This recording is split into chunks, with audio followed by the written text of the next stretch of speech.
அன்பான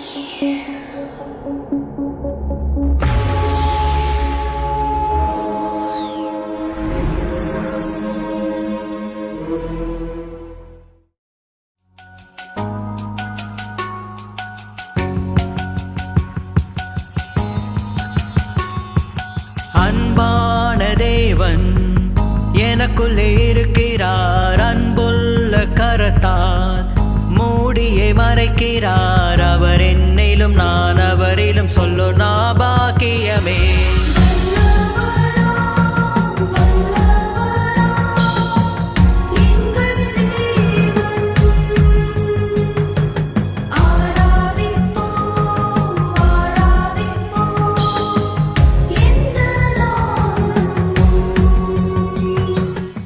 வேதத்தை கையில் வைத்திருக்கிறவர்கள் என்னோடு கூட எடுத்துக்கொள்ளுங்கள்.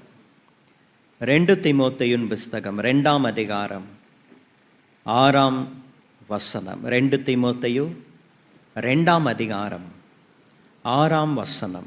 பிரயாசப்பட்டு பயிரிடுகிறவன் பலனில் முந்தி பங்கடைய வேண்டும். பவுல் சொல்லுகிறார், பிரயாசப்பட்டு பயிரிடுகிறவன் பலனில் முந்தி பங்கடைய வேண்டும். இந்த வசனத்தில் அநேக காரியங்கள் அடங்கியிருக்கிறது. பிரயாசப்பட வேண்டும், பிரயாசப்பட்டு பயிரிட வேண்டும். கண்ணீரோடு கூட விதைக்கிறவர்களுக்கு தான் கம்பீரமான அறுவடையை கர்த்தர் வைத்திருக்கிறார். அந்த கண்ணீர் ஒரு பிரயாசம், கண்விழிப்பு ஒரு பிரயாசம். கண்ணீரோடு கூட விதைக்கிறவர்கள், பிரயாசப்பட்டு விதைக்கிறவர்கள், அவர்களுக்கு தான் கர்த்தர் ஒரு கம்பீரமான அறுவடையை ஆண்டவர் வைத்திருக்கிறார். அந்த விதையை கையில் வைத்து கொண்டு அமைதியாய் இருக்கிறவன், அந்த விதையை மறைத்து வைக்கிறவன், மூடி வைக்கிறவன், பயன்படுத்தாமல் இருக்கிறவன், அப்படிப்பட்ட நபர்களுக்கு ஒரு அறுவடை இல்லை, ஒரு பலன் கிடையாது. பிரயாசப்படுகிறவர்கள், பிரயாசப்பட்டு விதைக்கிறவர்கள், அவர்களுக்கு கர்த்தர் 30, 60, 100 பலனை ஆண்டவர் வைத்திருக்கிறார். பிரயாசப்பட்டு பயிரிடுகிறவன் பலனை பெற்றுக்கொள்வான். அந்த பலன் ரூத் 2ஆம் அதிகாரம் 12ஆம் வசனத்திலே சொல்லப்பட்டிருக்கிறது. உன் செய்கைக்கு தக்க பலனை கர்த்தர் உனக்கு கட்டளையிடுவாராக. இஸ்ரவேலின் தேவனாகிய கர்த்தருடைய செட்டைகளின் கீழே அடைக்கலமாய் வந்த உனக்கு அவராலே நிறைவான பலன் கிடைப்பதாக என்று. இன்றைக்கும் பிரியமானவர்களே, அந்த பலன் செய்கைக்கு தக்க பலன், நிறைவான பலன். இன்றைக்கும் உங்களுடைய செய்கைக்கு தக்க பலனை கர்த்தர் கட்டளையிடுவாராக. ஒரு நிறைவான பலனை ஆண்டவர் கட்டளையிடுவாராக. சபையிலே ஒழுங்கு செய்யப்பட்ட இந்த சுத்திகரிப்பின் கூட்டங்களை விட்டுவிடக்கூடாது, பிரயோஜனப்படுத்தி கொள்ள வேண்டும். பல அலுவல்கள் இருந்தாலும், பல கமிட்மெண்ட்ஸ் இருந்தாலும், அதன் நடுவில் எப்படியாகிலும் மாலை இந்த இடத்துக்கு ஓடி வந்து விட வேண்டும். பிரயாசப்படுகிறீர்கள். பல லாங் ட்ராவல் இருக்கலாம், தூர இடத்திலிருந்து பிரயாணப்பட்டு வரலாம். இதெல்லாம் ஒரு பிரயாசம். இந்த பிரயாசத்துக்கெல்லாம் ஆண்டவர் ஒரு பலனை வைத்திருக்கிறார். இந்த செய்கைக்கு தக்க பலனை கர்த்தர் உங்களுக்கு கட்டளையிடுவாராக. உன் செய்கைக்கு தக்க பலன். எப்படியாகிலும் சுத்திகரிப்பின் கூட்டங்களின் நாட்களை பிரயோஜனப்படுத்தி கொள்ள வேண்டும். அந்த செய்கைக்கு தக்க பலனை ஆண்டவர் கட்டளையிடுவார். நிறைவான பலனை ஆண்டவர் வைத்திருக்கிறார். இந்த சுத்திகரிப்பின் கூட்டங்களை விட்டுவிடக்கூடாது. இது என்னுடைய ஆவிக்குரிய வாழ்க்கைக்கு ஒரு பிரயோஜனமாக இருக்கட்டும் என்று அர்ப்பணிப்போடு கூட, ஒரு பொருத்தனையோடு கூட வருகிற ஒவ்வொருவருக்கும் நிச்சயமாகவே ஒரு நிறைவான பலனை கர்த்தர் வைத்திருக்கிறார். அந்த நிறைவான பலன் உங்களை நிச்சயமாகவே பின்தொடர்ந்து வரும். பவுல் சொல்லுகிறார், பிரயாசப்பட்டு பயிரிடுகிறவன் பலனில் முந்தி பங்கடைய வேண்டும். பலனில் முந்தி பங்கடைய வேண்டும். அவனுக்கு ஒரு முந்தின ஆசீர்வாதம் இருக்கிறது, பிந்தின ஆசீர்வாதம் இல்லை. சில விஷயங்களிலே பிந்தின ஆசீர்வாதங்கள் நன்மையாக இருக்கும், சில விஷயங்களிலே முந்தின ஆசீர்வாதங்கள் தான் நன்மையாக இருக்கும். உதாரணத்துக்கு, முந்தின ஆலயத்தின் மகிமையை பார்க்கிலும் பிந்தின ஆலயத்தின் மகிமை பெரிதாக இருக்கிறது. பிந்தின ஆலயத்தினுடைய மகிமை பெரியது. கானா என்ற ஊரில் நடந்த திருமண வீட்டில் திராட்சை ரசம் குறைவுபட்டது. இயேசு அற்புதம் செய்கிறார். முந்தின ரசத்தின் ருசியை பார்க்கிலும் பிந்தின ரசத்தின் ருசி மகிமையாய் மதுரமுள்ளதாக காணப்பட்டது. சில விஷயங்களிலே பிந்தினவைகள் தான் நன்மையாக இருக்கும். எல்லா விஷயத்திலும் அப்படி பொருந்தாது. சில விஷயத்தில் முந்தினவைகள் தான் நமக்கு ஆசீர்வாதமாக காணப்படும். பலவானை பிந்தி கட்டக்கூடாது, பலவானை முந்தி கட்ட வேண்டும். அப்பொழுதுதான் அவனுடையவைகளை நாம் கொள்ளையிட முடியும். கர்த்தருடைய நாமத்தினாலே ஜெயம் எடுக்க முடியும். பிரயாசப்படுகிறவன் பலவானை முந்தி கட்ட வேண்டும். ஏனென்றால் பலவானை முந்தி கட்டினால் ஒழிய அவனுடைய உடைமைகளை கொள்ளையிட முடியாது, ஜெயம் எடுக்க முடியாது. அதை விட்டு மற்ற காரியங்களை எல்லாம் செய்தால் தோற்றுதான் போவோம். பலனிலை ஆண்டவர் ஒரு முந்தின பங்கை ஆண்டவர் வைத்திருக்கிறார். ஏனென்றால் உங்கள் பிரயாசத்தை கர்த்தர் பார்க்கிறார். பிரயாசப்பட்டு விதைக்கிற ஒவ்வொரு விதைகளை ஆண்டவர் பார்க்கிறார். பிரயாசப்பட்டு இந்த கூட்டத்துக்கு ஓடி வருகிறதை ஆண்டவர் பார்க்கிறார். பொருத்தனையோடு கூட, தாகத்தோடு கூட, வாஞ்சையோடு கூட இப்படிப்பட்ட சுத்திகரிப்பின் கூட்டங்களை பிரயோஜனப்படுத்தி கொள்ள வேண்டும் என்கிற நீங்கள் எடுக்கிற அந்த பிரயாசத்தை ஆண்டவர் பார்க்கிறார். இதற்கு ஒரு பலனை ஆண்டவர் முந்தின பங்காக ஆண்டவர் உங்களுக்கு தருகிறார். முந்தின பங்காக அந்த பங்கு மரியாதை விட்டு எடுபடாத ஒரு நல்ல பங்கை போல உங்களுக்கு காணப்படும். அந்த பங்கு அப்படிப்பட்ட பங்கு. மரியாளோ தன்னை விட்டு எடுபடாத ஒரு நல்ல பங்கை தெரிந்து கொண்டால் அவருடைய பாதத்தில் வந்து உட்கார்ந்தார். நீங்களும் அப்படிதான். சபையிலே ஒழுங்கு செய்யப்பட்ட இந்த 40 நாட்கள் சுத்திகரிப்பின் கூட்டங்கள் அவருடைய பாதத்திலே அமர்ந்திருக்கக்கூடிய நாட்கள். அவருடைய பாதத்திலே உட்கார்ந்து அவருடைய வசனத்தை கேட்கிற ஒரு பாக்கியம் பெற்ற நாட்கள். அப்படி அமர்ந்திருக்கிறவர்களை, அவருடைய பாதத்திலே உட்கார்ந்து விடுகிறவர்களுக்கு கர்த்தர் எடுபடாத ஒரு நல்ல பங்கை ஆண்டவர் வைத்திருக்கிறார். அதை யாரும் எடுக்க முடியாது. தேவன் உங்களுக்கு அப்படிப்பட்ட ஒரு நல்ல பங்கை வைத்திருக்கிறார். அதை எடுக்க எந்த சத்துரு எந்த விதத்தில் முயற்சி செய்தாலும் அது நடக்காது. அவனுடைய காரியம் வாய்க்காது. உங்களுக்கு ஆண்டவர் ஜெயத்தை கட்டளையிடுவார். பிரியமானவர்களே, இந்த நாளிலும் இந்த வசனத்தில் இப்படி அநேக காரியங்கள் உள்ளடங்கி இருந்தாலும் ஒரு குறிப்பிட்ட தலைப்பின் கீழாக சுத்திகரிப்பின் கூட்டங்களுக்கு ஏற்ற விதத்திலும் வரப்போகிற புது வருஷத்திலே நாம் இன்னும் ஆண்டவருக்காக ஏதாகிலும் செய்ய வேண்டும் என்கிற ஒரு காரியத்தோடும் கர்த்தருடைய வார்த்தையை நாம் இன்றைக்கு நாம் தியானிக்கவிருக்கிறோம். தேவன் நம்மோடு கூட பேசுவாராக, உதவி செய்வாராக. புரோட்டஸ்டன்ட் என்கிற ஒரு அமைப்பு உருவாக காரணமாக இருந்த மார்ட்டின் லூத்தர் என்கிற ஒரு தேவ மனிதர் ஒரு முறை இப்படியாய் சொன்னார், நீ கர்த்தருக்காக ஓட வேண்டும். உன்னால் கர்த்தருக்காக ஓட முடியாத சூழ்நிலை ஏற்பட்டு, உன்னுடைய சூழ்நிலை சரியில்லை, பலவீனங்கள், போராட்டங்கள் அப்படி இருக்குமானால் நீ கர்த்தருக்காக நடந்து ஆகிலும் போய் ஏதாகிலும் செய்ய வேண்டும். அதுவும் உன்னால் முடியாத ஒரு சூழ்நிலை காணப்படுமானால் நீ கர்த்தருக்காக தவழ்ந்தாகிலும் போய் ஏதோ ஒரு காரியத்தை செய்ய வேண்டும். ஒன்று நீ ஓடு. ஐயா, அவருக்காக ஓடக்கூடிய சூழ்நிலை இல்லை, பலன் இல்லை, நிறைய பிரச்சனைகள் போராட்டங்கள் சுற்றி இருக்கிறது. சரி, நீ அவருக்காக நடந்தாகிலும் போ. கொஞ்சம் வேகம் குறையும், பரவாயில்ல, நடந்தாகிலும் போ, ஏதோ ஒன்றை செய்துவிடு. அதுவும் முடியாது, என்னுடைய சிலுவையினுடைய பாரம் அதிகம், பிரச்சனை அதிகம், பரவாயில்லை, தவழ்ந்தாகிலும் போ, ஏதாகிலும் அவருக்காக செய். ஆக மொத்தம் அமைதியாக இருக்கக்கூடாது. அவருக்காக ஏதாகிலும் செய்ய வேண்டும். ஓட முடிந்தால் ஓடு, நடக்கத்தான் முடியும் என்றால் நட. இல்லை, அதுவும் முடியாது, தவழ்ந்துதான் போக முடியும் என்றால் பரவாயில்லை, தவழ்ந்தாகிலும் போ. ஆக மொத்தம் அமைதியாக இருக்கக்கூடாது. வரப்போகிற வருஷத்திலே ஓட முடிந்தவர்கள் ஓடுங்கள், நடக்க முடிந்தவர்கள் நடங்கள், தவழ்ந்தாகிலும் போய் அவருக்காக ஏதாகிலும் செய்யுங்கள். அதற்காக தான் இப்படிப்பட்ட சுத்திகரிப்பின் கூட்டங்கள் நம்மை பலப்படுத்துவதற்காக, உற்சாகப்படுத்துவதற்காக, புது வருஷத்தில் அவருக்காக இன்னும் பிரகாசிப்பதற்காக.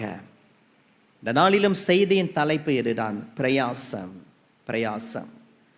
பவுல் தன்னுடைய அனுபவத்தில் சொல்லுகிறார். 1 கொரிந்தியர் 15:10 அவர்கள் எல்லாரிலும் நான் அதிகமாய் பிரயாசப்பட்டேன் என்று.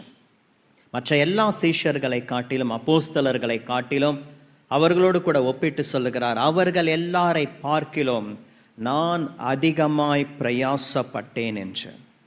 பவுலனுடைய பிரயாசம் எப்படிப்பட்டது? 2 கொரிந்தியரின் புஸ்தகம் 11ஆம் அதிகாரம் 22 முதல் 28 வசனங்கள் வரைக்கும் வாசிக்கும் பொழுது அவருடைய பிரயாசங்களை அவர் விவரித்து சொல்லுகிறார். எத்தனையோ முறை கப்பற்சேதங்களிலே இருந்தார். அந்நியர்களால் வந்த மோசங்கள், சுய ஜனங்களால் வந்த மோசங்கள், அநேக முறை கண்விழிப்புகள், உபவாசங்கள், பசியிலும் பட்டினியிலும் தாகத்திலும் நிர்வாணத்திலும் யூதருடைய முறைமையின்படி 40ற்கு 1 குறைய 5 முறை அடிக்கப்பட்டார். மிலாறுகளால் அடிக்கப்பட்டார், கல்லெறியப்பட்டார். எத்தனையோ முறை ஜனங்கள் அவரை பகைத்தார்கள், கொலை செய்ய எத்தனித்தார்கள். இவ்வளவு பிரயாசங்களை பவுல் எடுத்தார். அந்த ஒவ்வொரு பிரயாசங்களையும் பவுல் அவரே விலாவாரியாக விவரித்து அந்த வசனங்களிலே அவர் சொல்லுகிறார். இவ்வளவு பிரயாசங்கள் அவருக்கு. சாதாரணமாக ஊழியம் செய்யவில்லை. பவுலனுடைய பிரயாசம் அதிகம். அந்த வசனங்களை நாம் வாசித்து பார்க்கும் பொழுது அவருடைய பிரயாசத்தோடு கூட ஒப்பிட்டு பார்க்கும் பொழுது நாம் எடுத்த பிரயாசங்கள் எல்லாம் ஒன்றுமே கிடையாது. நாம் கப்பற்சேதங்களில் இருந்திருக்கிறோமா? கல்லெறி உண்டு இருக்கிறோமா? மிலாறுகளால் அடிக்கப்பட்டிருக்கிறோமா? யூதருடைய முறைமையின்படி 40ற்கு 1 முறை 5 முறை நாம் தண்டிக்கப்பட்டிருக்கிறோமா? இல்லை. ஆனால் அவர் சொல்லுகிறார், இவைகளின் நடுவிலும் சபைகளை குறித்து உண்டான கவலை என்னை நாள்தோறும் நெருக்குகிறது. இதுதான் ஒரு ஊழியருடைய ஆத்தும பாரம். இவ்வளவு பிரயாசங்கள் இருக்கிறது, அவைகளின் நடுவிலும் சபைகளை குறித்து உண்டான ஒரு கவலை என்னை நாள்தோறும் நெருக்குகிறது என்று. லியோனார்ட் ரெவனில் என்கிற ஒரு எழுப்புதல் நிபுணர் இப்படியாய் சொல்லுகிறார், சாகிறவனுக்கு சாகிறவனைப் போல பிரசங்கிக்கிற பிரசங்கியார்கள் வேண்டும் என்று.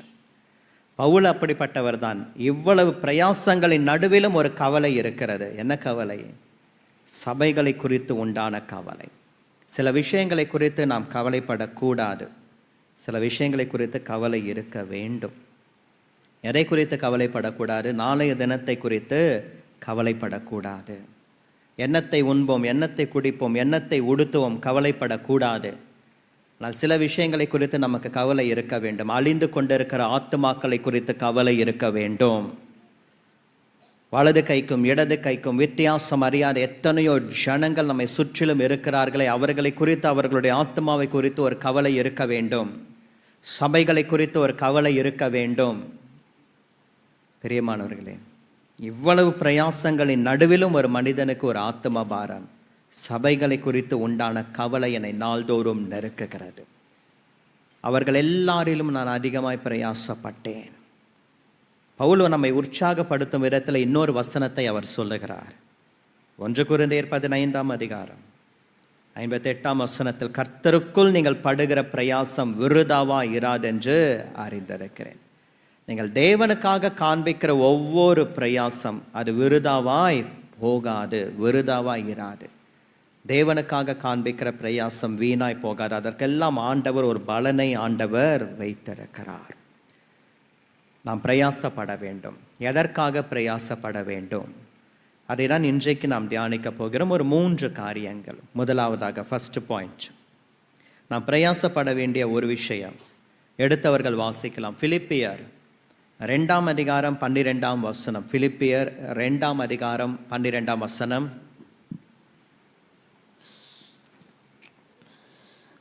ஆதலால் எனக்கு பிரியமானவர்களே, நீங்கள் எப்பொழுதும் கீழ்ப்படுகிறபடியே நான் உங்களுக்கு சமீபமாயிருக்கும் பொழுது மாத்திரம் அல்ல, நான் தூரமாயிருக்கிற இப்பொழுதும் அதிக பயத்தோடும் நடுக்கத்தோடும் உங்கள் ரட்சிப்பு நிறைவேற பிரயாசப்படுங்கள். உங்கள் ரட்சிப்பு நிறைவேற பிரயாசப்படுங்கள். வேதம் நமக்கு ஆலோசனை சொல்லுகிறார், நீ பிரயாசப்பட வேண்டும். எதற்காக பிரயாசப்பட வேண்டும்? உன் ரட்சிப்பு நிறைவேற பிரயாசப்படு என்று.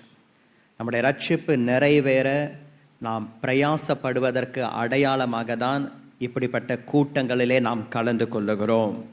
ஏன் சபையிலே வருஷத்தின் முடிவில் சுத்திகரிப்பின் கூட்டங்கள் ஒழுங்கு செய்யப்பட்டிருக்கிறது?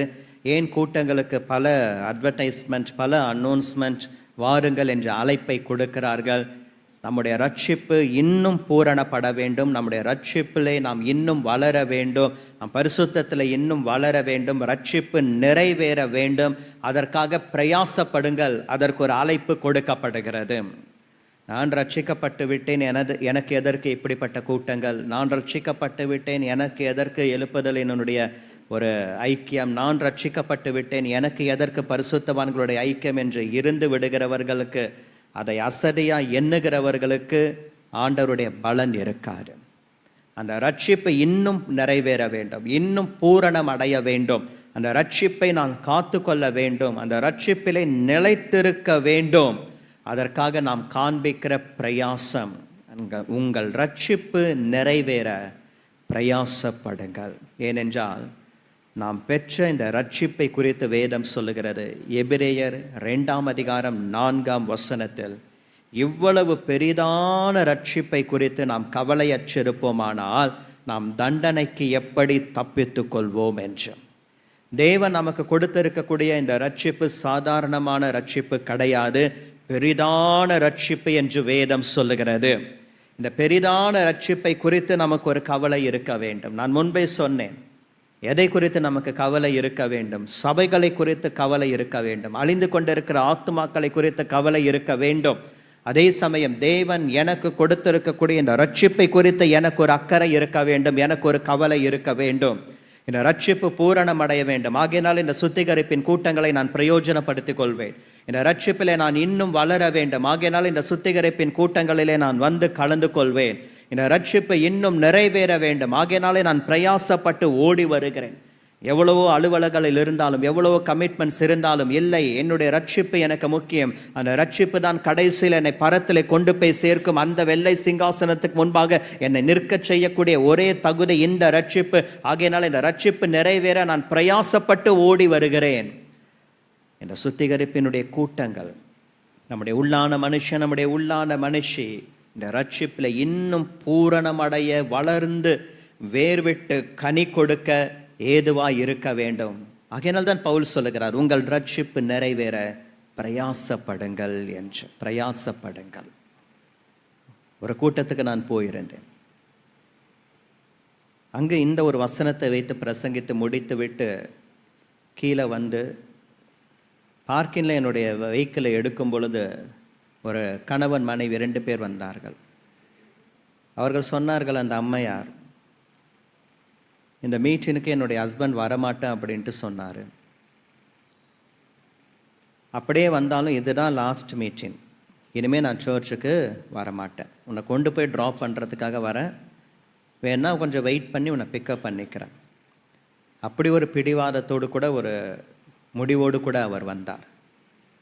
வந்து உட்கார்ந்தார், வசனத்தை கேட்டார். அவர் சொன்னார், ஐயா, நான் தவறான ஒரு முடிவை எடுத்தேன், இனிமே நான் சர்ச்சுக்கு வரமாட்டேன் அப்படின்ட்டு நான் முடிவோடு கூட வந்தேன். ஆனால் இந்த வசனம் என்னுடைய வாழ்க்கையில் கிரியை செய்தது. இனி நான் ஒழுங்காக சபைக்கு வருவேன். ஏனென்றால் ரட்சிப்பு எவ்வளவு முக்கியம் என்பதை அறிந்து கொண்டேன். அவருக்கு ஒரு 60 வயசு இருக்கும். பார்க்கிங்கில் நிறைய பேர் வண்டி எடுத்துக்கிட்டு இருக்கிறாங்க. அதெல்லாம் பார்க்காமல் அழுதார். அவ்வளவு உயர்ந்த திடகாத்திரமான ஒரு மனிதன் ஒரு வசனத்தால் தொடப்பட்டு உடைக்கப்பட்டு அழுததை நான் அப்பொழுது நான் பார்த்தேன். ரட்சிப்பு எவ்வளவு முக்கியம். அந்த ரட்சிப்பு நிறைவேற பிரயாசப்படுங்கள். இயேசு ஒரு உவமை சொன்னார். ஒரு மனுஷன் எருசலேமிலிருந்து எரிகோவுக்கு போனான். அவன் எடுத்த தீர்மானம் தவறு. பிரியமானவர்களே, புது வருஷத்திற்கு செல்வதற்கு முன்பாக நாம் எவ்வளவோ தீர்மானங்களை எடுப்போம். நாம் நல்ல தீர்மானங்களை எடுப்போமாக. தானியேலை போல எதுவும் என்னை தீட்டுப்படுத்தாது என்கிற ஒரு தீர்மானத்தை நாம் எடுப்போமாக. நாம் எடுக்கிற தீர்மானத்தை கண்டு பரலோகம் சந்தோஷப்படட்டும். நாம் எடுக்கிற தீர்மானத்தை கண்டு நரகம் அலறுவதாக, பிசாசு வேதனைப்படுவானாக. இவன் ஒரு தவறான தீர்மானத்தை எடுத்தான். எருசலேம் எனக்கு வேண்டாம், எரிகோ வேண்டும். இந்த ஒரு தவறான தீர்மானத்தின் நிமித்தம் பல விளைவுகளை அவன் சந்திக்க வேண்டியதாக இருந்தது. எருசலேம் பரிசுத்தவான்களுடைய ஐக்கியத்திற்கு அடையாளம். எருசலேம் சபையினுடைய ஐக்கியத்திற்கு அடையாளம். எரிகோ உலகத்திற்கு அடையாளம். சாபமான இடத்துக்கு ஒரு அடையாளம். இவன் எனக்கு ஆசீர்வாதம் வேண்டாம், சாபம் தான் வேண்டும், பரிசுத்தவான்களுடைய ஐக்கியம் வேண்டாம், உலக சிநேகம் வேண்டும், தேவனுடைய ஐக்கியம் வேண்டாம், எனக்கு உலகம்தான் வேண்டும் என்று அவன் போய்விட்டான். வழியிலே அவன் கள்ளர் கையிலே அகப்பட்டான். வழியிலே என்று சொல்லும் பொழுது யாக்கோபு சொல்லுகிறார், இருமனமுள்ளவன் தன் வழிகளில் எல்லாம் நிலையற்றவனாய் இருக்கிறான். இயேசு ஒரு அத்திமரத்தை சபித்தார் அல்லவா? அந்த அத்திமரம் சபிக்கப்பட்டதற்கு பல காரணங்கள் உண்டு. அதில் ஒரு காரணம் வழி அருகே இருந்த அத்திமரம். அது வழி அருகே இருந்த அத்திமரம், வழி அருகே விதைக்கப்பட்ட விதை, அந்த வசனத்தை கேட்டு அதன்படி நடக்காதவர்கள். வழி அருகே விதைக்கப்பட்ட ஒரு விதை, வழி அருகே இருந்த அத்திமரம். இவன் வழியிலே கள்ளர் கையிலே அகப்பட்டான். கள்ளர்கள் பிசாசுக்கு அடையாளமாய் சொல்லப்படுகிறது. திருடன் திருடவும் கொல்லவும் அழிக்கவுமே வருகிறான் என்று வேறு ஒன்றுக்கும் வரான்.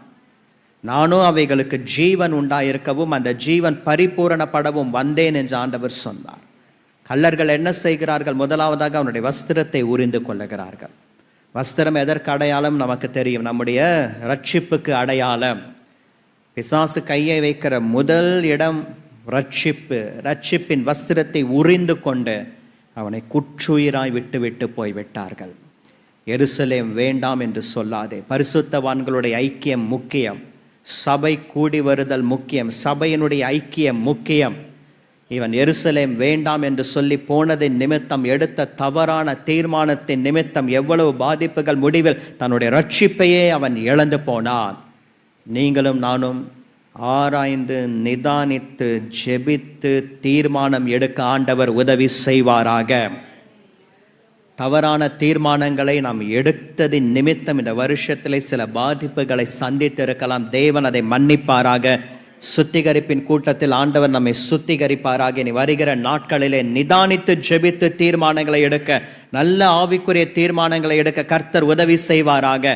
அவனுடைய அந்த ஒரு டெசிஷன், அந்த ஒரு ராங் டெசிஷன் எல்லா விதத்திலும் அவனுக்கு எதிராக முடிந்தது. முடிவில் அவனுடைய தன் ரட்சிப்பையே அவன் இழந்து போனான். எருசலேம் மேலாக இருக்கக்கூடிய இடம், எரிகோ கீழாக இருக்கக்கூடிய இடம். ஆவிக்குரிய வாழ்க்கையிலே கீழே இருந்து இன்னும் மேலே போக வேண்டும். அதற்காக தான் இப்படிப்பட்ட சுத்திகரிப்பின் கூட்டங்கள். ஜப வாழ்க்கையிலே, பரிசுத்த வாழ்க்கையிலே இன்னும் கீழே இருந்து மேலே மேலே மேலே போக வேண்டும். அதற்காக தான் இப்படிப்பட்ட சுத்திகரிப்பின் கூட்டங்கள் நம்முடைய பகுதியிலே ஒழுங்கு செய்யப்பட்டிருக்கிறது. நாம் மேலே இருந்து கீழே சறுக்கி விழுந்து விடுகிறவர்களாக இருக்கக்கூடாது. ஊழியத்திலும் ஜெபத்திலும் பரிசுத்தத்திலும் கீழே இருந்து இன்னும் மேலே போக வேண்டும். 2024ஆம் ஆண்டு ஓடினதை காட்டிலும் 2025ஆம் ஆண்டு இன்னும் பலத்தோடு கூட, அக்கினியோடு கூட, அபிஷேகத்தோடு கூட ஓடுவதற்கு ஆண்டவர் உதவி செய்வாராக. தகப்பன் வீடு வேண்டாம், தகப்பனுடைய ஐக்கியம் வேண்டாம், சகோதர உறவு வேண்டாம், எனக்கு தூர தேசம்தான் வேண்டும் என்று போன இளையகுமாரன் எவ்வளவு பாதிப்புகளை சந்தித்தான். அவன் எடுத்த தவறான தீர்மானம். தகப்பன் வீட்டை விட்டு போகாதே. சபை ஒரு தகப்பன் வீடு. ஏலும் திருச்சபை ஒரு தகப்பன் வீடு. தகப்பன் வீட்டை விட்டு போகாதே. உன் அழைப்பை விட்டு போகாதே. உன் தரிசனத்தை விட்டு போகாதே. கர்த்தர் உன்னை வைத்திருக்கக்கூடிய ஸ்தானத்தை விட்டு நீ போகாதே. பரிசுத்தவான்களுடைய ஐக்கியத்தை விட்டு போகாதே. சபை ஐக்கியத்தை விட்டு போகாதே. எருசலேம் வேண்டாம் என்று சொல்லி எருசலேமை விட்டு நீ போகாதே. முடிவிலே உனக்கு தான் பாதிப்பு. பிசாசானவன் ரட்சிப்பின் வஸ்திரத்தை உரிந்து கொள்வான். பவுல் ஒரு ஆலோசனை சொல்லுகிறார், உன் ரட்சிப்பு நிறைவேற பிரயாசப்படு. அந்த பிரயாசம் ஒவ்வொரு நாளும் காணப்பட வேண்டும். அந்த ரட்சிப்பு நிறைவேற நாம் காண்பிக்கிற பிரயாசம் என்ன? இப்படிப்பட்ட ஐக்கியம், கூடுகை, சபைக்கு ஓடி வருதல், பரிசுத்தவான்களுடைய கூட இருக்கக்கூடிய ஒரு ஐக்கியம், வேத வசனத்தோடு கூட இருக்கக்கூடிய ஒரு நெருக்கம், ஆவியானோரோடு கூட இருக்கக்கூடிய ஒரு ஐக்கியம், இதெல்லாம் ஒரு பிரயாசம். இந்த சுத்திகரிப்பின் கூட்டத்திலே நாம் ஒரு தீர்மானத்தை எடுக்க போகிறோம். ஆண்டவரே, நான் தவறான தீர்மானங்களை எடுத்திருந்தால் மன்னிப்பீராக. இனி என் வாழ்க்கையிலே தவறான தீர்மானங்களை நான் எடுக்கக்கூடாது. என் ரட்சிப்பு நிறைவேற நான் இன்னும் பிரயாசப்படட்டும், இன்னும் பிரயாசப்படட்டும். நான் ரட்சிக்கப்பட்டு விட்டேன், இந்த நிலை போதும், இந்த பரிசுத்த நிலை போதும், இந்த ஒரு ஆவிக்குரிய நிலை எனக்கு போதும். இல்லை, பரிசுத்தம் உள்ளவன் இன்னும் பரிசுத்தமாகட்டும். நீதி உள்ளவன் இன்னும் நீதி செய்யட்டும். ஸ்பிரிச்சுவல் லைஃப்பில் ஒரு செல்ஃப் சாட்டிஸ்ஃபேக்ஷன் இருக்கக்கூடாது. இது போதும் நினைக்கவே கூடாது. இல்லை, இந்த ஒரு பரிசுத்த நிலை போதும், இல்லை இன்னும் இந்த ஒரு ரட்சிப்பினுடைய பூரணம் போதும், இல்லை இன்னும் பிரயாசப்படு. எப்படியெல்லாம் இந்த ரட்சிப்பு நிறைவேற பிரயாசப்பட முடியுமோ அப்படியெல்லாம் நீ பிரயாசப்படு. அப்பொழுது பலனில் முந்தின பங்கை கர்த்தர் உனக்கு தந்தருளுவார். இந்த சுத்திகரிப்பின் கூட்டத்தில் இந்த ரட்சிப்பு நிறைவேற நான் பிரயாசப்படுகிறேன் என்று முன் வருகிற ஒவ்வொருவருக்கும் கர்த்தர் வருகிற நாட்களிலே, வருகிற வருஷத்திலே ஒரு பலனை முந்தின பங்கை கர்த்தர் நிச்சயமாகவே நிச்சயமாகவே நிச்சயமாகவே கட்டளையிடுவாராக, தேவன் செய்தருளுவாராக. பிரயாசப்படு. இரண்டாவதாக நாம் எதற்கு பிரயாசப்பட வேண்டும்? வேதத்தை கையில் வைத்திருக்கிறவர்கள் என்னோடு கூட எடுத்துக்கொள்ளுங்கள். லூக்கா எழுதின சுவிசேஷம் 13ஆம் அதிகாரம் 24ஆம் வசனம். இடுக்கமான வாசல் வழியாய் உட்பிரவேசிக்க பிரயாசப்படுங்கள். இடுக்கமான வாசல் வழியாய் உட்பிரவேசிக்க பிரயாசப்படுங்கள். முதலாவதாக ரட்சிப்பு நிறைவேற பிரயாசப்படுங்கள். இரண்டாவதாக இடுக்கமான வாசல் வழியாய் உட்பிரவேசிக்க பிரயாசப்படுங்கள். ரெண்டு வாசல் இருக்கிறது. ஒன்று இடுக்கமான வாசல், இன்னொன்று விசாலமான வாசல். இந்த ரெண்டு வாசலை கர்த்தர் முன்பாக வைக்கிறார். நீ எந்த வாசலுக்குள்ளாக பிரவேசிக்க போகிறாய்? எந்த வாசலுக்குள்ளாக பிரவேசிக்க நீ முற்பட போகிறாய்? ஆண்டவர் ஒரு ஆலோசனை கொடுக்கிறார். நீ இடுக்கமான வாசல் வழியாய் உட்பிரவேசிக்க பிரயாசப்படு என்று. அந்த விசாலமான வாசலிலே அநேகர் இருப்பார்கள். இந்த விசாலமான வாசலுக்குள்ளாக பிரவேசிக்க அநேகர் இருப்பார்கள். ஆனால் அதனுடைய முடிவு அழிவு, அதனுடைய முடிவு பாதாளம். இந்த இடுக்கமான வாசலை கண்டுபிடிக்கிறவர்கள் சிலர். நீங்களும் நானும் அந்த இடுக்கமான வாசலை கண்டுபிடித்தவர்கள். அந்த விசாலமான வாசல் வேண்டாம், இடுக்கமான வாசல் வேண்டும் என்று கண்டுபிடிக்கிறவர்கள் பாக்கியவான்கள். அப்படி கண்டுபிடித்த நம்மை ஆண்டவர் அந்த நிலையிலே வைத்து ஆசீர்வதிப்பாராக. நீ பிரயாசப்படு. ஒன்று, நீ சரியாக கண்டுபிடி, நிதானி. எந்த வாசலுக்குள்ளாக பிரவேசிக்க போகிறாய்? ஒரு மெஜாரிட்டி க்ரௌட் இருக்கக்கூடிய அந்த ஒரு வாசலை கண்டு மயங்கி அது உன்னை இழுத்து விடக்கூடாது. நீ அதற்குள்ளாக ஓடினாய் ஆனால் அழிவு, இழப்பு, பாதாளம், உன் ஆத்துமாவுக்கு நஷ்டம். ஆனால் நீ சரியாக கண்டுபிடித்து விடு. இடுக்கமான வாசல் வழியாய் உட்பிரவேசிக்க நீ பிரயாசப்படு. அதை கண்டுபிடிக்கிறவர்கள் சிலர். அந்த சிலரின் கூட்டத்திலே நாம் நிற்க ஆண்டவர் உதவி செய்தருளுவாராக. ஏனென்றால் இந்த இடுக்கமான வாசல் வழியாய் உள்ளே பிரவேசிக்கிறவர்களுக்கு ஒரு நித்திய ஜீவன் இருக்கிறது. அதைதான் ஆண்டவர் முன்பே நமக்கு உணர்த்தினார் வசனத்தில். நானும் அவைகளுக்கு ஜீவன் உண்டாயிருக்கவும் அந்த ஜீவன் பரிபூரணப்படவும் வந்தேன் என்று. நீ எந்த வாசலை தெரிந்து கொள்ளப் போகிறாய்? விசாலமான வாசலா, இடுக்கமான வாசலா? இந்த இடுக்கமான வாசல் வழியாய் உட்பிரவேசிக்க நீ பிரயாசப்படு. இந்த வாசல் இடுக்கமாய் காணப்படலாம், சின்னதாக காணப்படலாம், அங்கோ ஒரு பெரிய வாசல் காணப்படலாம். ஆனால் நீ இதற்கு உள்ளே நீ வந்தால் மாத்திரம்தான் உனக்கு ஒரு ஜீவன் இருக்கிறது, உனக்கு ஒரு ஆசீர்வாதம் காணப்படுகிறது. கிறிஸ்மஸ் மாதம், இந்த சுத்திகரிப்பின் நாட்களிலே, இந்த வருகிற ஒரு 2 நாட்களிலே கிறிஸ்மஸ் பண்டிகை. இந்த சுத்திகரிப்பின் நாட்களோடு கூட அந்த ஒரு கிறிஸ்மஸ் செய்தியையும் சேர்த்து இந்த பாயிண்ட்டுக்கு ஏற்ற விதத்தில் சொல்ல வருகிற ஒரு காரியம், சாஸ்திரிகள் பெரிய அரண்மனையை, ஆடம்பரத்தை, பிரம்மாண்டத்தை, அலங்காரத்தை கண்டு மயங்கி தாங்களாகவே ஒரு முடிவு எடுத்து விட்டார்கள். ராஜா என்றால் இப்படிப்பட்ட அரண்மனையில் தான் பிறந்திருப்பார். அது அவர்களை மயக்கி விட்டது, அவர்களை உள்ளே இழுத்து விட்டது. பவுல் கலாத்தியருக்கு எழுதும் பொழுது சொல்லுகிறார், புத்தி இல்லாத கலாத்தியரே, நன்றாக தானே ஓடினீர்கள், எது உங்களை மயக்கினது? உங்களை மயக்கினவன் யார்?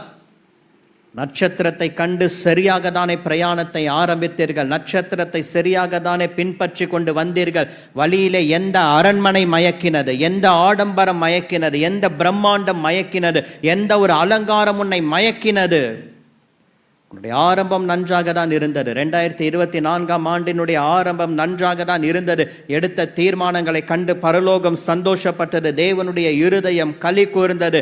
நன்றாக தானே ஓடினாய், நன்றாக தானே ஆரம்பித்தாய். வழியிலே எந்த ஒரு விசாலமான வாசல் உன்னை மயக்கினது. வழியிலே எந்த ஒரு அநேகர் இருக்கக்கூடிய இடம் உன்னை கவர்ந்து இழுத்தது. வழியிலே எந்த ஒரு அரண்மனை பிரம்மாண்டம் ஆடம்பரம் அலங்காரம் உன்னை இழுத்தது. நீ உள்ளே போனாய், நீ தேடினவர் அங்கு இல்லை. அவர் அங்குதான் இருப்பார் என்று நீ உள்ளே போனாய். ஆனால் அவர் அங்கு இல்லை. அவர் இல்லாத இடத்தில் அநேகர் அவரை தேடிக்கொண்டிருக்கிறார்கள். எது உன்னை மயக்கினது? நீ எதை தெரிந்து கொள்ளப் போகிறாய்? எந்த வாசல் வழியாய் உள்ளே பிரவேசிக்க போகிறாய்? உனக்கு முன்பாக ஆசீர்வாதத்தையும் சாபத்தையும் மரணத்தையும் ஜீவனையும் நான் வைக்கிறேன். நீ எதை தெரிந்து கொள்ளப் போகிறாய்? உனக்கு ஜீவன் உண்டாயிருக்கும்படிக்கு ஆசீர்வாதத்தை தெரிந்து கொள். யோசுவா கேட்கிறார், நீ யாரை சேவிக்க போகிறாய்? இதுவரைக்கும் உன்னை நடத்தி கொண்டு வந்த தேவனை சேவிக்க போகிறாயா? இல்லை என்றால் நதிக்கு அப்புறத்தில் இருக்கக்கூடிய தேவர்களை சேவிக்க போகிறாயா? உபாகமம் 1:31, ஒரு மனிதன் தன் பிள்ளையை சுமப்பது போல நீங்களும் நானும் நடந்து வந்த எல்லா வழிகளிலும் அவர் நம்மை சுமந்து கொண்டு வந்தார். ஒரு பிள்ளையை தன் தகப்பன் தன் தோள்கள் மேல் போட்டுக்கொண்டு சுமந்து கொண்டு வருவது போல அவர் நம்மை சுமந்து கொண்டு வந்தார். ஒரு மேய்ப்பன் தன் ஆட்டுக்குட்டியை தன் தோள்கள் மேல் போட்டுக்கொண்டு சுமந்து கொண்டு வருவது போல அவர் நம்மை சுமந்து கொண்டு வந்தார். நீ யாரை சேவிக்க போகிறாய்? 2024ஆம் ஆண்டு முழுவதும் உன்னை சுமந்து கொண்டு வந்தவரை, உன்னை காப்பாற்றி நடத்தி கொண்டு வந்தவரை சேவிக்க போகிறாயா? இல்லை என்ற நதிக்கு அப்புறத்தில் இருக்கக்கூடிய பழையவைகளை நீ இன்னும் விட்டு விடாமல் பற்றி கொண்டிருக்கிறாயா? அதை நீ தெரிந்து கொள்ளப் போகிறாயா? நீ எதை தெரிந்து கொள்ளப் போகிறாய்? ஆசீர்வாதத்தையா சாபத்தையா? நீ எதை தெரிந்து கொள்ளப் போகிறாய்? மரணத்தையா ஜீவனையா? நீ எதை தெரிந்து கொள்ளப் போகிறாய்? இந்நாள் வரைக்கும் நடத்தி கொண்டு வந்த தேவனையா? இல்லை என்றால் ஒன்றுக்கும் பிரயோஜனப்படாத பொருட்களா? நீ எதை தெரிந்து கொள்ளப் போகிறாய்? விசாலமான வாசலா, இடுக்கமான வாசலா? ஆண்டவர் ஆலோசனை சொல்லுகிறார், நீ இடுக்கமான வாசலை தெரிந்து கொள். இடுக்கமான வாசல் வழியாய் உட்பிரவேசிக்க நீ பிரயாசப்படு. அப்படி பிரயாசப்படும் பொழுது நிறைய விட்டு கொடுக்க வேண்டியது இருக்கும், தியாகம் பண்ண வேண்டியதாக இருக்கும். உயிர்த்தெழுந்த நாள் அவருடைய சரீரம் வைக்கப்பட்ட அந்த குகைக்குள்ளாக சீஷன் குனிந்து உள்ளே போனான். நீ உயிர்த்தெழுந்த வல்லமையை காண வேண்டுமானால் நீ அப்படி தலை நிமிர்ந்து போனால் ஒன்றும் நடக்காது. You have to bend.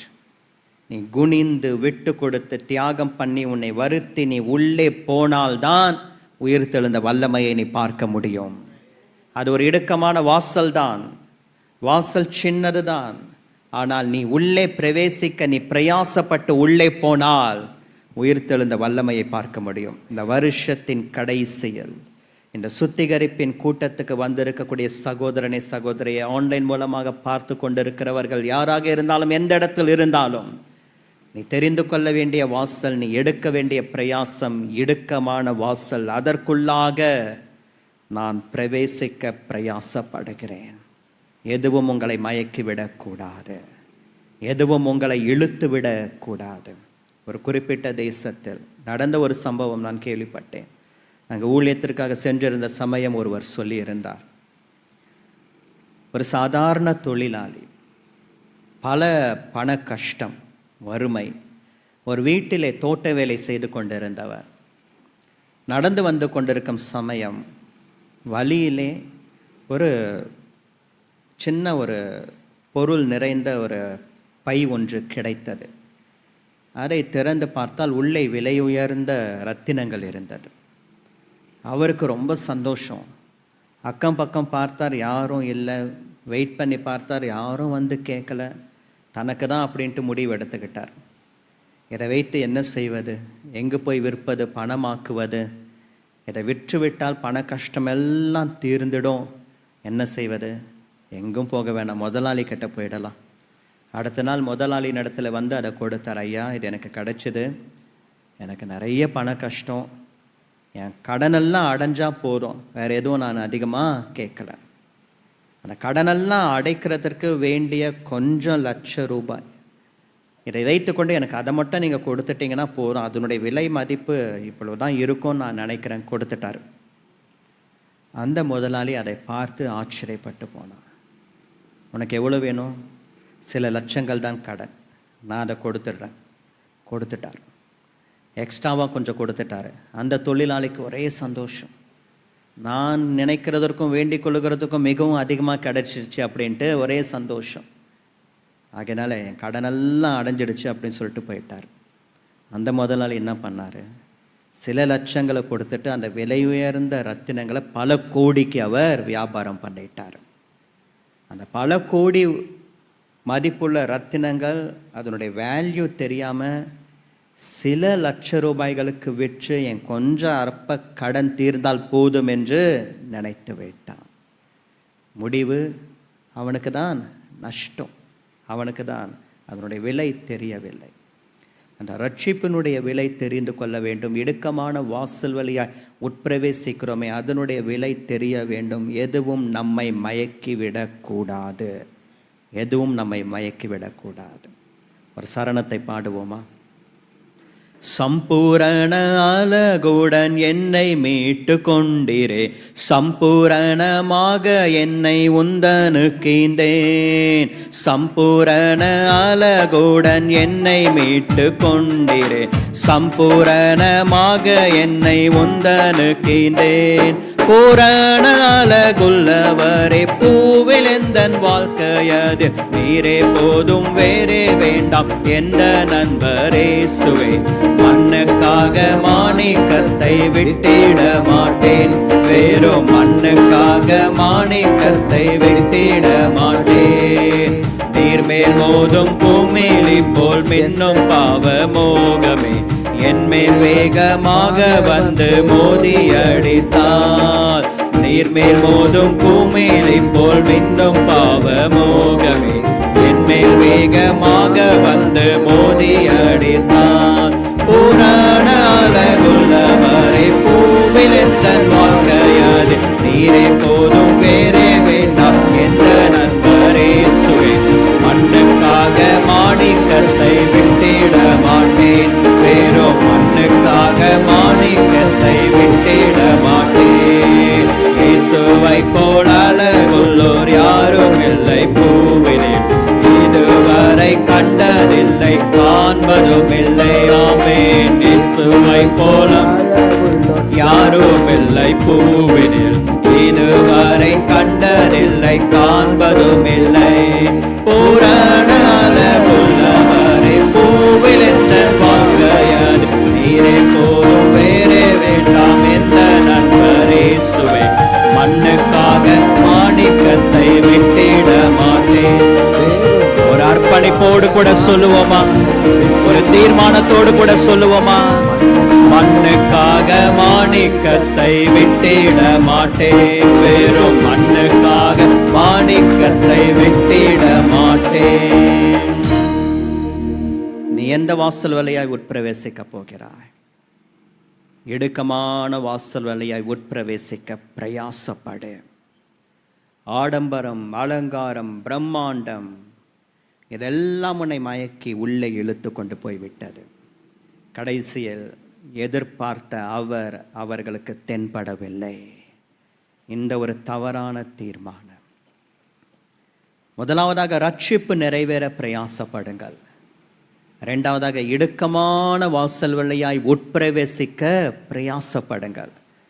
மூன்றாவதாக கடைசியாக எதற்கு நாம் பிரயாசப்பட வேண்டும்? வெளிப்படுத்தின விசேஷம் 2ஆம் அதிகாரம் 3ஆம் வசனம். வெளிப்படுத்தின விசேஷம் 2:3.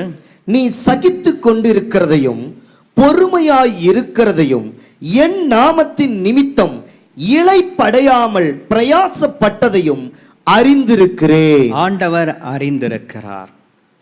எதை அறிந்திருக்கிறார்? நீ சகித்து கொண்டிருக்கிறதை அறிந்திருக்கிறார். பவுல் சொல்லுகிறார், எவ்வளவோ துன்பங்களை சகித்தேன் என்றும். எவ்வளவோ துன்பங்களை சகித்தேன். பவுலனுடைய பிரயாசத்தை குறித்து தான் நாம் பிரசங்கத்தின் ஆரம்பத்தில் நாம் பார்த்தோமே. அநேக முறை கண்விழிப்புகள், உபவாசங்கள், தியாகங்கள், அந்நிய ஜனங்களால் வந்த மோசங்கள், சுய ஜனங்களால் வந்த மோசங்கள், கப்பற் சேதங்கள், கல்லர்களால் வந்த மோசங்கள், யூதர்களுடைய முறைமையின்படி 40ற்கு 1 குறைய அவர் 5 முறை அடிக்கப்பட்டு, மிலாறுகளினால் அடிக்கப்பட்டு, கல்லெறியப்பட்டு, கொலை செய்ய எத்தனிக்கப்பட்டு, எவ்வளவு பிரயாசங்கள், எவ்வளவோ துன்பங்களை சகித்தேன். சகித்து கொண்டிருக்கிறதை ஆண்டவர் அறிந்திருக்கிறார். நாமும் கூட அப்படிதான் எவ்வளவோ துன்பங்களை சகித்து கொண்டிருக்கிறோம் அவருக்காக. எவ்வளவோ பாடுகளை சகித்து கொண்டிருக்கிறோம் அவருக்காக. இன்னும் அதிகமான சகிப்புத்தன்மையை ஆண்டவர் நமக்கு தருவாராக வருகிற வருஷத்திலே. இன்னும் அதிகமான சகிப்புத்தன்மை. நீ பொறுமையா இருக்கிறதை அறிந்திருக்கிறேன். நீ பொறுமையா இருக்கிறதையும் ஆண்டவர் அறிந்திருக்கிறார். 3வதாக, என் நாமத்து நிமித்தம் இளைப்படையாமல் பிரயாசப்பட்டதை அறிந்திருக்கிறேன். பிரியமானவர்களே, நாம் ஒரு விஷயத்துக்காக இன்னும் பிரயாசப்பட வேண்டும். என்ன தெரியுமா? அவருடைய நாமத்துக்காக நாம் பிரயாசப்பட வேண்டும். அவருடைய நாமத்துக்காக இளைப்படையாமல் பிரயாசப்பட வேண்டும். எருசலேம் வேண்டாம் என்று எரிகோவுக்கு போனவன் தவறான தீர்மானத்தை எடுத்தான். தகப்பன் வீடு வேண்டாம், தகப்பனுடைய உறவு வேண்டாம், சகோதரனுடைய உறவு வேண்டாம், தூர தேசம்தான் வேண்டும் என்று அந்த ஒரு இளைய மகன் தவறான தீர்மானத்தை எடுத்தான்.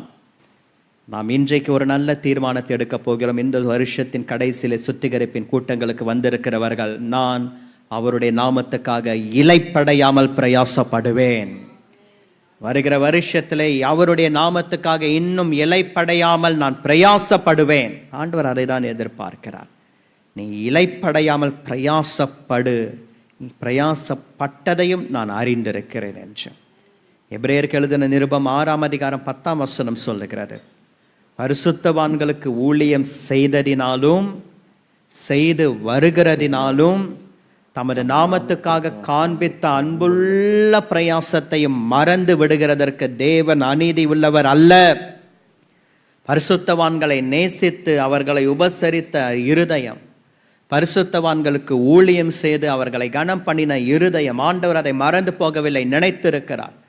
தேவனுடைய ராஜ்யம் கட்டப்பட, பிசாசினுடைய ராஜ்யம் இடைக்கப்பட விதைக்கப்பட்ட ஒவ்வொரு விதைகள், நீங்கள் கொடுத்தவைகள், தேவன் அதை அறிந்திருக்கிறார். பரிசுத்தவான்களை கனம் பண்ணும் விதத்திலே நடந்து கொண்டீர்களே, அதெல்லாம் ஆண்டவர் அறிந்திருக்கிறார். அவர்களுக்கு ஊழியம் செய்ததினாலும் செய்து வருகிறதினாலும் பொழுதும் செய்து கொண்டே வருகிறோம். அவருடைய நாமத்துக்காக காண்பித்த அன்புள்ள பிரயாசம். இந்த சுத்திகரிப்பின் கூட்டத்துக்கு நீங்கள் வந்திருக்கிறீர்கள், இதுதான் எனக்கு தெரியும். ஆனால் எவ்வளோ சாக்ரிஃபைஸ் பண்ணிட்டு வந்திருக்கிறீங்கன்னு எனக்கு தெரியாது, கர்த்தருக்கு தான் தெரியும். எவ்வளோ விஷயங்களை நாளைக்கு பார்த்துக்கலாம் போஸ்ட்போன் பண்ணிட்டு வந்திருக்கீங்க, எனக்கு தெரியாது, கர்த்தருக்கு தான் தெரியும். எவ்வளோ அப்பாயின்மெண்ட்ஸை கேன்சல் பண்ணிட்டு, எனக்கு மீட்டிங் முக்கியம், இந்த அப்பாயின்மெண்ட் முக்கியம் கிடையாது, அவருக்காக ஓடி வந்திருக்கிறீர்கள், எனக்கு தெரியாது, அவருக்கு தான் தெரியும். இதெல்லாம் அவருக்காக காண்பிக்கிற பிரயாசம். இந்த பிரயாசத்தை ஆண்டவர் பார்க்கிறார். இதற்கு ஏற்ற பலனை ஆண்டவர் தந்தருளுவார். நீ வருகிற நாட்களிலும் இப்படிப்பட்ட பிரயாசங்களை எடுக்க தேவன் உதவி செய்தருளுவாராக. பழைய ஏற்பாட்டில் ஆண்டவர் சொன்னார், மிக முக்கியமான ஒரு வசனம் சாமுவேல் தீர்க்கதரிசன இடத்துல சொன்னார், மனுஷனோ முகத்தை பார்க்கிறான், கர்த்தரோ இருதயத்தை பார்க்கிறார். நான் இவனை புறக்கணித்தேன் என்று ஆண்டவர் சொன்னார். இவன் அல்ல, நான் இவனை புறக்கணித்தேன். யோவான் 6:37 வாசிக்கிறோம், என்னிடத்தில் வருகிறவனை நான் புறம்பே தள்ளுவது இல்லை என்று. ஆனால் சிலரை கர்த்தர் புறக்கணித்தார். ஈசாயினுடைய அந்த ஒரு குமாரன், தேவன் அவனை புறக்கணித்தார். அதற்கு காரணங்கள் உண்டு. சவுல் ராஜாவா இராதபடிக்கு கர்த்தர் புறக்கணித்தார், காரணங்கள் உண்டு. என்னிடத்தில் வருகிறவனை புறம்பே தள்ளுவதில்லை என்று சொன்னவர் பழைய ஏற்பாட்டில் ஆண்டவர் புறக்கணித்தார். இவன் வேண்டாம் என்று புறக்கணித்தார். மிக முக்கியமான வசனத்தை சொல்லுகிறார், மனுஷன முகத்தை பார்க்கிறான், தேவனோ இருதயத்தை பார்க்கிறார். இருதயத்தை மாத்திரமல்ல, இன்னொன்றை ஆண்டவர் பார்க்கிறாராம், சமாதானத்தை சுவிசேஷமாய் அறிவிக்கிறவனுடைய பாதங்கள். அந்த பாதங்களை ஆண்டவர் பார்க்கிறார். எவ்வளவு அழகா இருக்கிறது என்று ஆண்டவர் சொல்லுகிறார். ஏனென்றால் இந்த பாதங்கள் தானே சுத்திகரிப்பின் கூட்டங்களுக்காக ஓடி வந்து கலந்து கொண்டது. இந்த பாதங்கள் தானே சபை கூடி வருதலை விட்டுவிடாமல் இருக்கும்படிக்கு ஓடி வந்தது. இந்த கால்கள் தானே ஒரு ஆத்துமா என்றாலும் பரவாயில்லை என்று அந்த ஆத்துமாவை தேடி ஓடி போனது. இந்த கால்கள் தானே திருச்சபையினுடைய ஊழியங்களுக்கு முக்கியத்துவம் கொடுத்து ஓடி வந்தது. இந்த கால்கள் தானே ஆஸ்பத்திரி ஊழியங்களுக்கு கடந்து போய் நின்று வியாதிஸ்தர்களை சந்தித்து ஜெபித்தது. இந்த கால்கள் தானே தேசத்துக்காக திறப்பின் வாயிலை வந்து நின்றது. வெடிக்கப்பட்ட இந்த பாதங்கள், ஒரு ப்ராப்பர் ஷேப் இல்லாமல் இருக்கக்கூடிய இந்த பாதங்கள், மறைக்கப்பட்ட இந்த பாதங்கள், உலகத்திற்கு தெரியாத இந்த பாதங்கள், இந்த கூட்டங்களுக்கு ஓடி வருகிற இந்த பாதங்கள், சுத்திகரிப்பின் கூட்டத்தின் 40 நாட்களை விட்டுவிடக் கூடாது, எப்படியாகிலும் வந்து வேண்டும் என்ற தியாகத்தோடு கூட பல தியாகங்களை செய்து பல விஷயங்களை விட்டுவிட்டு ஓடி வந்திருக்கக்கூடிய இந்த பாதங்கள், இந்த கால்கள், ஆண்டவர் சொல்லுகிறார் எவ்வளவு அழகாய் இருக்கிறது என்று. நமக்கு முகம்தான் தெரியும், ஆண்டவர் பார்க்கிறார். இந்த கால்கள் தேசத்துக்காக திறப்பின் வாயிலே நின்றதே, என் நாமத்துக்காக இலைப்படையாமல் பிரயாசப்பட்டீர்களே, கர்த்தர் அதை அறிந்திருக்கிறார். ஒன்றை நாம் ஆண்டவர் இடத்துல கேட்க போகிறோம். ஆண்டவரே, இப்பொழுது இந்த சுத்திகரிப்பின் கூட்டத்தில் எனக்கு ஒரு வைராகியத்தை தருவீராக. இனி வருகிற வருஷத்திலே நான் இன்னும் ஆண்டவரே உம்முடைய நாமத்துக்காக பிரயாசப்பட ஆண்டவர் எனக்கு பலன் தருவீராக. சபையிலே உங்களுடைய வேர்வை சிந்தப்படுவது உங்களுக்கு ஆசீர்வாதம். நம்ம ட்ரெஸ்ஸு கலையாம வந்தோமா அப்படியே எழுச்சி போனோமான்னு கிடையாது. சபையில நம்முடைய வஸ்திரம் வேலை செய்து வேர்வை சிந்தி நம்முடைய வஸ்திரம் கசங்கி போவது நமக்கு ஆசீர்வாதம். சபையிலே நம்முடைய வேர்வை சிந்துவது உங்களுடைய குடும்பத்தில் இருக்கிற உங்களுடைய சந்ததிக்கு, உங்களுடைய பிள்ளைகளுக்கு ஆசீர்வாதம். சபையிலே நேரத்தை செலவழிப்பது உங்களுக்கு ஆசீர்வாதம். தேவனுக்காக காண்பிக்கிற இந்த பிரயாசம், இதெல்லாம் ஆண்டவருக்காக நாம் காண்பிக்கிற பிரயாசம். கேள்வி கேட்டுக்கொண்டே காண்பிக்கிற பிரயாசம் அல்ல. எப்ப ஆண்டவரை செய்வீங்க, எப்ப ஆண்டவரை செய்வீங்க, 2024 முடிய போத இன்னும் வாக்குத்தத்தம் நிறைவேறலையே, முறுமுறுத்து கொண்டே காண்பிக்கிற பிரயாசம் கிடையாது. அன்புள்ள பிரயாசம், அன்புள்ள பிரயாசம். அவர் என்னை ஆசீர்வதிக்கிற நேரம் வரும் பொழுது ஆசீர்வதிக்கட்டும், நான் பொறுமையா இருக்கிறேன். 2024 முடிந்தாலும் பரவாயில்லை, 2025 அவர் அல்லவா தேவனா இருக்கிறார்.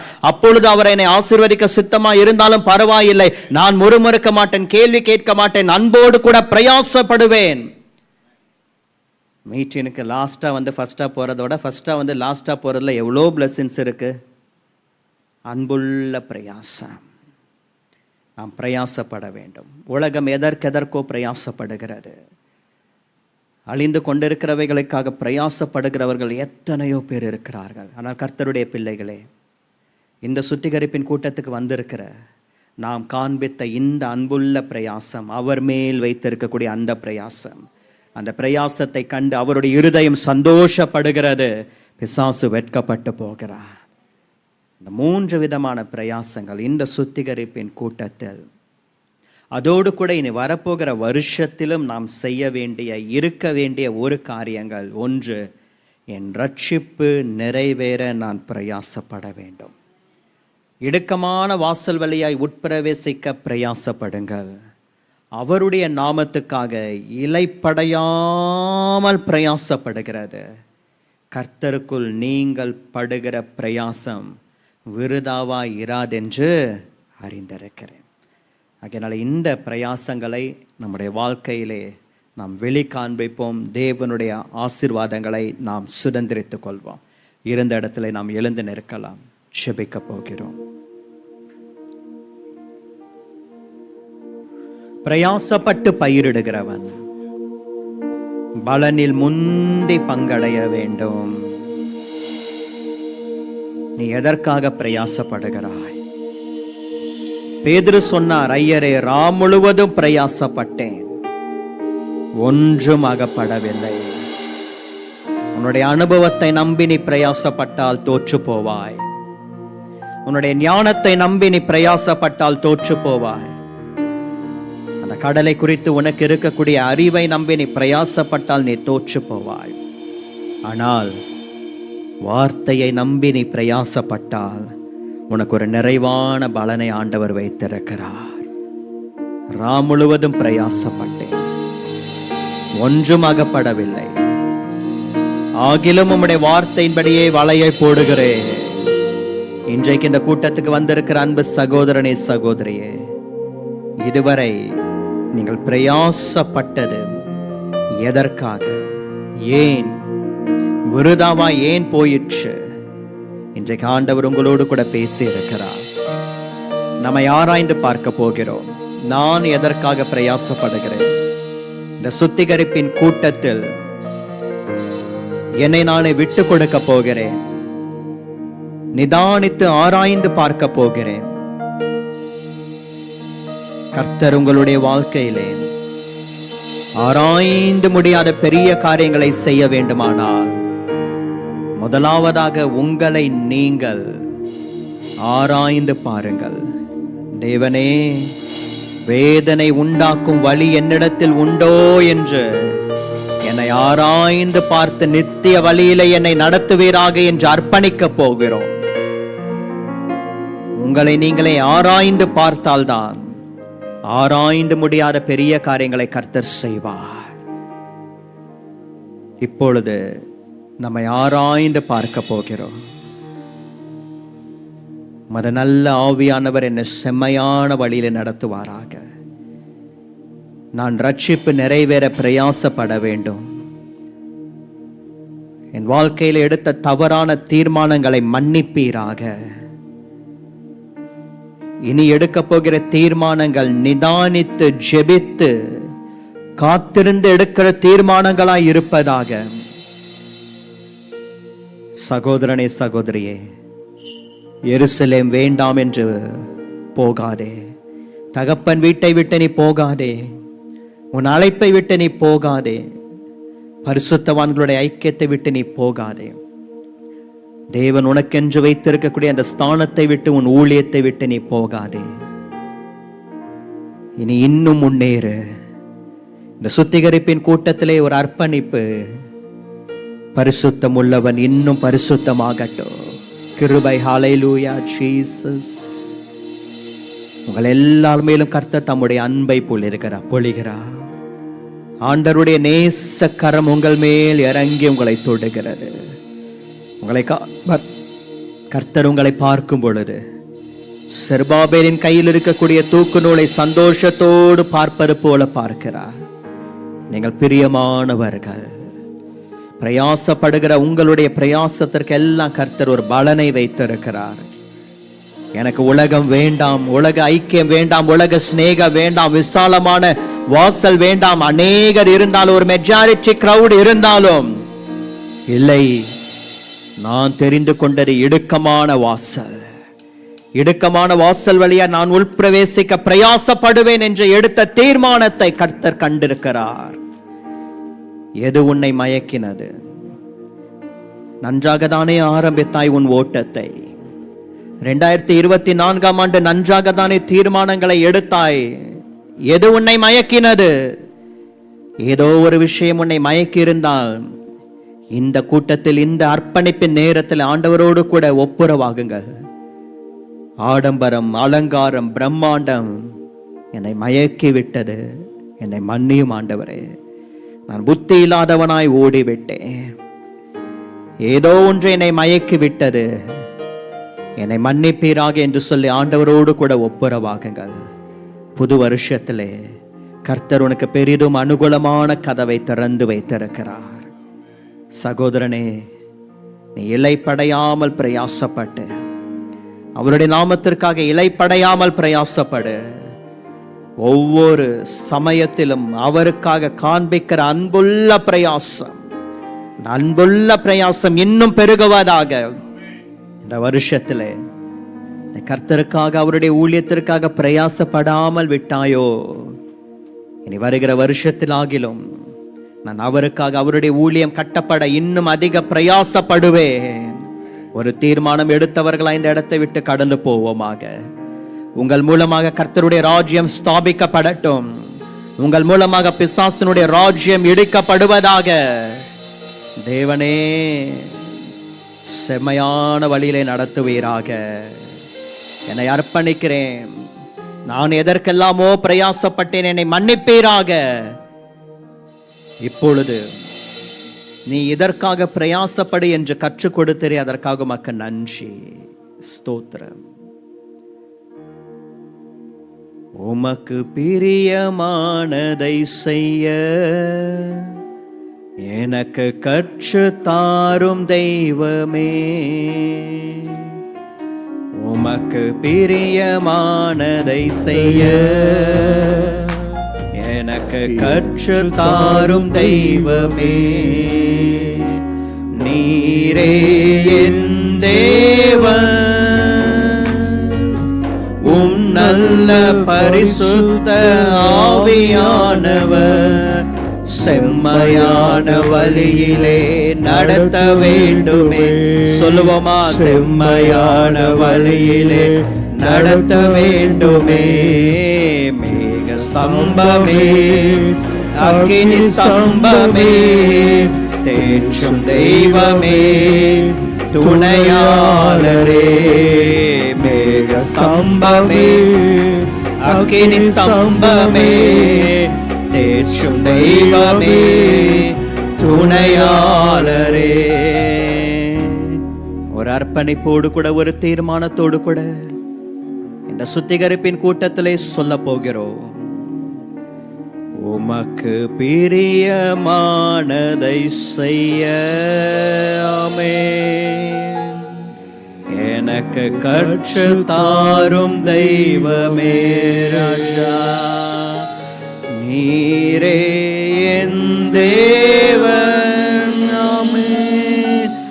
உம் நல்ல பரிசுத்த ஆவியானவர் செம்மையான வழியிலே நடத்த வேண்டுமே.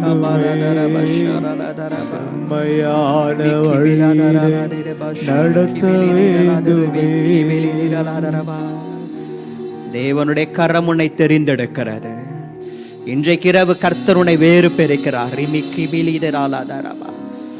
நீ அழைக்கப்பட்ட அழைப்பு நிறைவேற போகிறது. தேவனுடைய தெரிந்து கொள்ளுதல் சீக்கிரத்தில் உண்மையில் நிறைவேற போகிறது.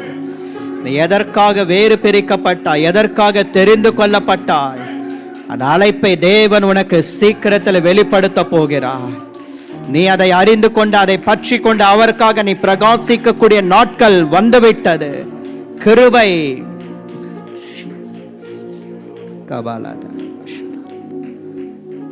தொடர்ந்து நீ ஒவ்வொரு நாளும் இருக்கக்கூடிய இந்த சுத்திகரிப்பின் கூட்டங்களிலே கர்த்தர் உயர்ந்திருப்பீராக, நீர் வெளிப்படுவீராக. இந்த கிறிஸ்துமஸ் ஆராதனைகள், புத்தாண்டு ஆராதனைகள் எல்லாவற்றிலும் தேவ தூதர்களும் உற்று பார்க்க ஆசையா இருக்கிற ஆராதனைகளாய் கர்த்தர் நடத்தி தருவீராக. எங்களை தாழ்த்துகிறோம். நீர் பெருகவும் நாங்கள் சிறுகவும் வேண்டும். அப்பிரயோஜனமான ஊழியக்காரன் மகிமை உமக்கு இயேசுவின் நாமத்தில் பிதாவே. ஆமென். Thank you. God bless you.